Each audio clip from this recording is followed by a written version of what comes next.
Episode 5 of Monsters at Work got one of my favorite characters in the lead role and one of the worst characters actively leaving the episode. How is that not a really good episode, right?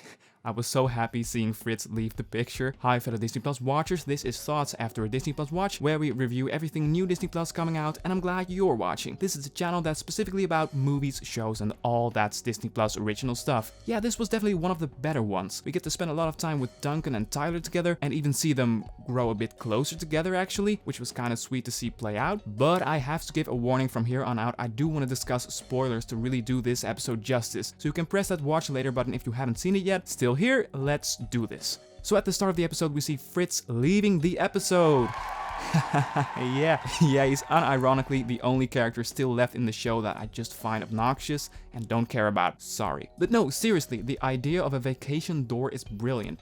Brilliant. I love when the show is exploring the dynamics within Monsters Incorporated and come up with concepts that say something about what people do here when they aren't working. Well, what they do is they search for doors that are about to be disposed of and see if any one of them's got a location that would make for a great vacation. Vacation doors. So just before Fritz goes on his vacation, he decides to spin the wheel on who is going to be temporary supervisor. And I'm pretty sure Duncan made this one. Why are they all okay with the fact that Duncan owns like 75% of the chances? I don't know. That doesn't make much sense, but you know, it's okay. First Val gets the job, but now Duncan tries to make a little scene about it, act all defeated and disappointed, but they actually fall for it? After all these years, well, for Tylor it's a different story, but you'd think they know Duncan better than this, but they fall for his little act, they feel sorry for him and give him the job. And from there, the episode goes into full what would happen if a complete narcissistic douchebag with a mother complex becomes temporary supervisor, if only for a little while. Well, he wants to walk the red carpet, he wants to ride to his office, even if he doesn't need a ride and ends up in the exact same spot, all that kind of stuff.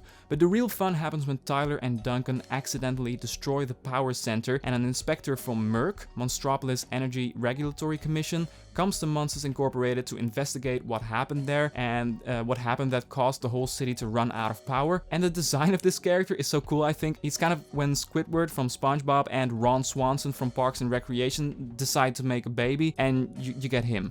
Don't think about that for too long. I loved the short but sweet scene where Mike tries to bribe the inspector to leave when he offers money, tickets to a game, but the real punchline is of course he actually offers him a car to stop what he's doing. And then a little bit later, Mike's being very stingy about giving Needleman and Smitty any money to get rid of it. Love this contrast between him wanting to give all his belongings to this inspector but not able to give a dime to these two hard workers. I feel bad for them. I'm not sure, but maybe I would have liked it even more if also the emergency power Mike's talking about didn't work and most of the episode would play out in the dark. That way later on in the episode when Tylor and everyone from M.E.R.C is trying to catch all the eyeballs, it could have been more exciting maybe. If they needed to do that with minimal lighting, with torches in their hand or something, then even some soft horror elements could be included into this scene that would make it even more rich, I think. The power breakdown was perfect for this scene about catching the eyeballs, so I think that is a bit of a missed opportunity. We hear about all the power breaking down in Monstropolis, but we don't really feel that, and it could have added to the episode if also Monsters Incorporated got to deal with that. But man, speaking of the scene with the eyeballs,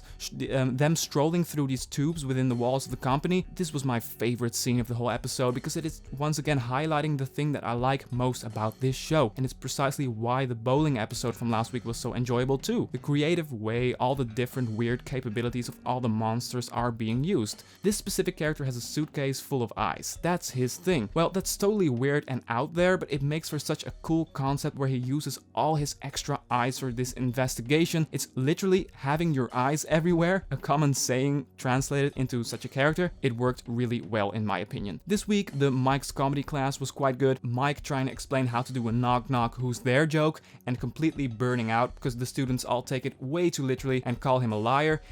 I feel like Mike's comedy class is really hit or miss, so it's nice to see that this one was a win for me. The only other Mike's comedy class I like is the one from episode 3 with the fart cushion, where Mike just waits for that thing to make jokes because he heard it's a funny object. The end credits fittingly contains a version of the Monsters Inc. main theme that is a Hawaiian interpretation. I like like that idea, I guess. I feel like a lot of these episodes contain different kinds of iterations on the Monsters Inc. theme, and I hope we get to hear all of them on an official soundtrack playlist. But every episode, just going back to the story, every episode got that moment where characters grow a bit, and in this case it's Duncan and Tylor that kind of take up for each other, and I really like that this episode opens up the possibility of a friendship growing within the coming episodes. The potential backfiring of the contract that Tylor signed could even hit harder when they have grown more towards each other and are becoming friends. All in all, it was a sweet moment. Tylor stepping up to prevent Duncan from getting fired. That was the moment this whole wacky episode was ultimately about. I thought it was one of the better episodes so far. Loved the eyeball spy investigation. Really liked to see what happens when the big narcissist takes over, and Duncan and Tylor potentially becoming something close to friends